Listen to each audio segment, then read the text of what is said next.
आंखें खुलने पे उसने खुद को अकेला पाया। सर हिलाने ही उसे तकलीफ का एहसास हुआ और वो सर को छूने लगी। पट्टी बंदी देखकर उसे अंदाजा लगाने में देर न लगी कि उसे मेडिकल ट्रीटमेंट दी जा चुकी है। जख्मी होने की वजह से ही उसे चारपाई की सहूलत मिली थी, वरना तो वो जानती थी कि जासूस के साथ क्या सलूक किया जाता है। उसने लेटे लेटे कमरे का जायजा लिया। वो छोटा सा कमरा था, साजो सामान से आरी। अपने दोनों मुलाजिम भी उसे नजर नहीं आ रहे थे, जाने बच भी सके हैं कि नहीं, और महाराज को भी ना मालूम मेरी गिरफ्तारी के बारे इल्म हुआ कि नहीं। वो इसी सोच में गुम थी कि दरवाजा हल्की सी आवाज के साथ खुला। आने वाले के बदन पर सफेद कोट देखकर उसे अंदाजा लगाने में दुश्वारी नहीं हुई कि वो डॉक्टर है। डॉक्टर ने उसे तफसील से चेक किया और चेकअप से फारिग होकर नर्म लहजे में पूछा, सर में ज्यादा तकलीफ तो महसूस नहीं हो रही? नहीं डॉक्टर साहब, वो साफ गोई से बोली। आखिर तकलीफ के बहाने वो कब तक तफ्तीश से बचती? ये उसका अपना किया धरा था और वो हर सजा भुगतने के लिए तैयार थी। अगर पाशा की बात मानते हुए जल्द निकलने की कोशिश करती तो उसे ये वक्त ना देखना पड़ता। कीमती जेवरात, नकदी और अहम दस्तावेजात को संभालने के बाद भी अगर वो घर से निकल आती तो एजेंसी के हाथ आने से बच सकती थी। मगर बदकिस्मती से वो हर किस्म के सबूत और शवाहिद मिटाने पर तुल गई। गाड़ी से पेट्रोल निकालकर तमाम कमरों में छिड़का, ना आग लगाना, और उस काम बहरहाल इतनी देर हो गई थी कि वो बर वक्त ना निकल सकी। उसके वहमो गुमान में ही नहीं था कि एजेंसी वाले इतनी तेजी दिखाएंगे। बहरहाल अब वो दुश्मन के रहमो करम पर थी और अपने अंजाम से अच्छी तरह वाकिफ थी। डॉक्टर के जाने के थोड़ी देर बाद एक आदमी कुर्सी उठाए अंदर दाखिल हुआ। उस पीछे दो और आदमी भी थे। दरमियानी कामत और वजी चेहरे वाला जवान कुर्सी पर बैठ गया, जबकि दूसरा उसके सामने मुअद्दबाना अंदाज में खड़ा हो गया। पार्वती को अंदाजा करने में दुश्वारी ना हुई कि सीनियर कौन हो सकता था। कुर्सी लाने वाला खामोशी से बाहर निकल गया। खूबसूरत जवान चंद लम्हों तक उसे खामोशी से घूरता रहा। इस दौरान उसने भी उसे नजरें नहीं चुराई। वो दिलकश और मासूम चेहरे की मालिक थी। उसने अपने चेहरे पर तसरात भी ऐसे सजा दिए थे कि देखने वाला हमदर्दी महसूस किए बगैर न रह सके। मगर चंद लम्हों बाद ही उसे अंदाजा हो गया कि वो खूबसूरत जवान किसी और कैटेगरी का आदमी है। तुम्हारा नाम? उसने गुफ्तगू की इब्तिदा की। पार्वती। अपनी मुतरन्नम आवाज में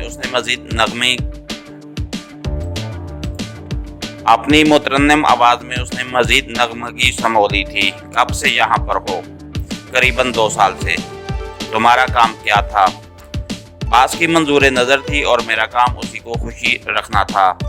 इस मर्तबा जवाब झूठ था, तो लाजमन अपने पास की मंजूर नजर होगी, और मुझे उसे कोई गर्ज नहीं है। अपना असल काम बताओ। याद रहे, अगर इस मर्तबा भी झूठ कहा, उसकी बात अधूरी होने के बावजूद मुकम्मल थी। मैं हिसास इदारों के ऑफिसर्स को ब्लैकमेल करने के लिए इस्तेमाल होती रही हूँ। इसके अलावा मुख्तलिफ सियासतदानों को ब्लैकमेल करने के लिए भी मुझे इस्तेमाल किया जाता रहा है। इस मकसद के लिए उनके साथ मेरी नाज़ेबा तस्वीर और वीडियोस तैयार की जाती थी, जिसके बल पर हम उनसे रकम और मुख्तलिफ फ़वाइद हासिल करते थे। रकम? जी। बेरोजगार जवान जिनसे हमने मतलब का काम लेना होता, उन्हें देने के लिए वही रकम काम आती। उसके अलावा भी काफ़ी मसारिफ होते हैं, जैसे आप लोगों से बचने के लिए हमें मुख्तलिफ रिहाइश गाहों का भी बंदोबस्त करना पड़ता है। उसकी मद में भी काफ़ी रकम की ज़रूरत पड़ती है। अब तक तुम्हें कितने ऑफिसर्स को ब्लैकमेल करने के लिए इस्तेमाल किया जा चुका है? उनसे कौन कौन सी अहम दस्तावेजात तूने हासिल की हैं और वो दस्तावेजात अब कहाँ हैं? सबसे पहले मुझे जमाल अहमद नाम के ऑफिसर से मुतारफ कराया गया था, जो महकमा का हेड था, लेकिन उससे माली फवायद के अलावा हम कुछ हासिल न कर सके। बाद में हमारी ब्लैकमेलिंग से तंग आकर उसने खुदकशी कर दी थी, जिसे उसके वर्षा ने हार्ट अटैक का नाम दे दिया। उसके बाद बाबर सलीम था, जो उसकी जगह महकमे का हेड बना। उसने आसानी से हमारे मुतालबात पूरे कर दिए थे। उससे हासिल होने वाली दस्तावेजात हमने अपने वतन भिजवा दी हैं। अलबत्ता उसे ब्लैकमेल करने का सामान उसी वैगन में था जिसमें मेरा एक्सीडेंट हुआ। अब लगे हाथों इन सियासतदानों के नाम भी बता दो जो तुमसे मुस्तफीद हो चुके हैं।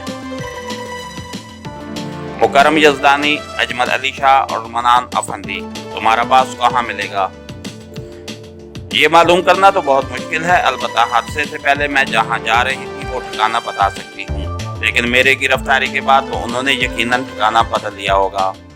पहले वाला ही बता दो, बल्कि जितने ठिकानों का मालूम है तमाम के बारे बता दो।